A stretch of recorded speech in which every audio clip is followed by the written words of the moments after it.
Sickle cell disease affects about 100,000 Americans. The disease can be marked by pain and infection. September is Sickle Cell Awareness Month, and here to help us understand more is Dr. Amandeep Aujla, a medical oncologist at Backus Hospital. Doctor, welcome.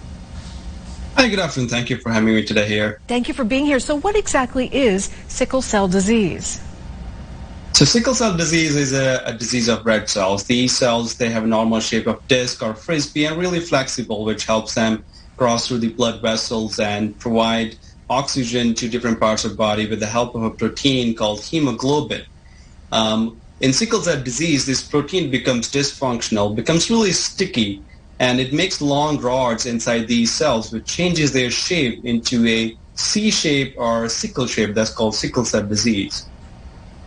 All right, tell us, doctor, what are the symptoms of sickle cell disease?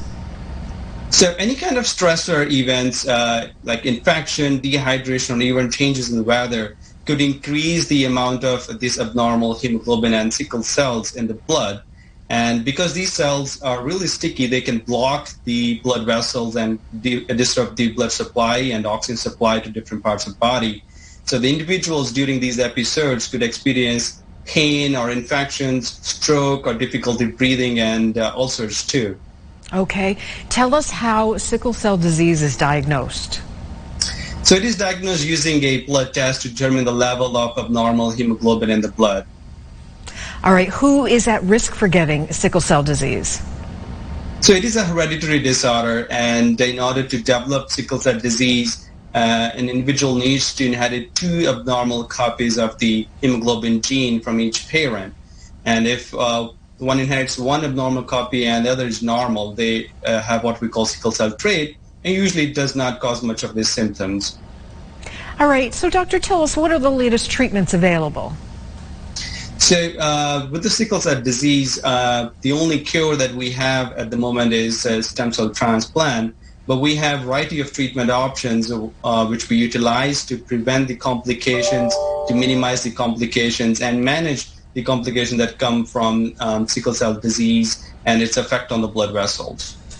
And how effective are these treatments? Right. So as I said, the cure only remains a stem cell transplant at the moment, but the treatments are very effective in decreasing the frequency of these painful episodes that the patients with sickle cell disease experience. And in severe cases, when the individual is having stroke or difficulty breathing, we can do blood transfusions where we replace abnormal red cells with the normal ones to help resolve those symptoms. All right, Dr. Amandeep Aujla with Hartford Healthcare's Backus Hospital. Thank you so much for the information. Thank you very much for having me.